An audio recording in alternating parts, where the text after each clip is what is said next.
Okay, so obviously if I wanted to really sand, I could eventually take all this copper bottom off. It's not going to sand up these sandpapers. But I'm just trying to get a micro scratch in here so that I have something to grip to.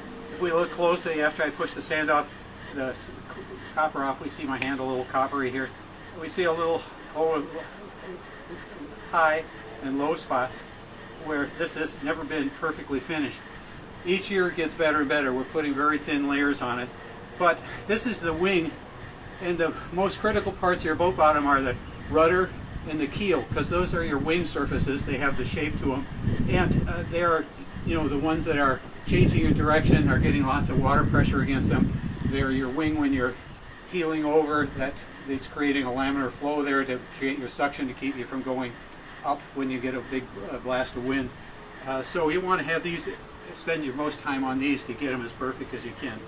We're going to look here. I see, I thought I saw a little hairline crack here. I thought I saw another little ding here somewhere.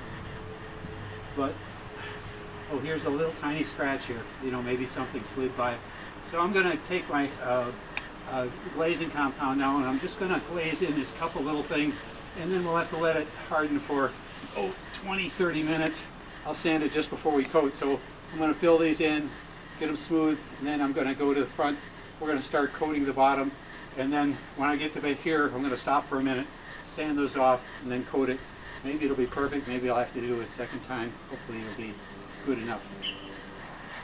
The nice thing about this glazing compound is that you don't have to mix anything, and you can just use what you need. And so we found it, even though it's soft, it's quite easy to use. And because it's soft, we can sand it quite quickly, and then our product will seal it in. So maybe you can get a close-up here and see these. Let's see what we got. Here's our little scratch here.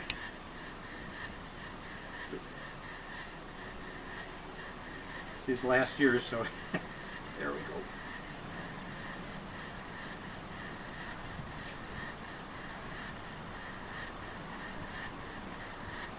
I don't usually use my hands. I usually take it right out of the tube, but this is a little stiffer this year because I'm using an old tube.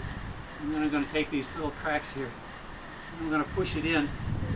And each year I get a little more in. They're pretty fine, but the reason they come back is sometimes it's hard to get them all in. And also, the reason they come is sometimes there's a little flex in your equipment. And those flexes will eventually come out, but they're the weak point. I'm going to just put them in here.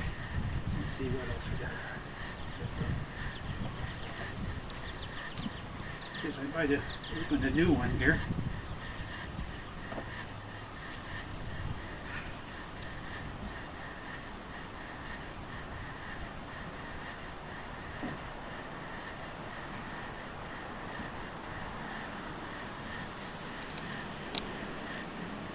Okay.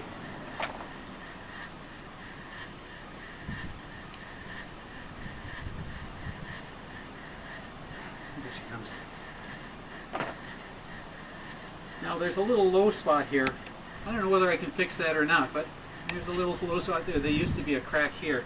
I'm going to just, for the fun of it, put that in.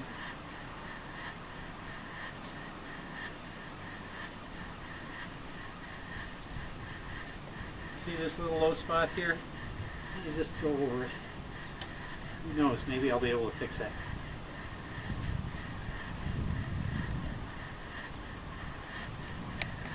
Okay, now this back corner I've been working on for a long time. It got whacked with something years ago. It hasn't had a perfect shape. This soft material isn't great for repairing that kind of thing, but it seems to be repairing a little bit by a little bit. I just got a little nick here, and trying to fill it with this, it's probably useless, but I'm going to do it because it's easy to do, and who knows, maybe I'll fix it. But this I probably have to actually use some fiberglass or something, filler that's harder.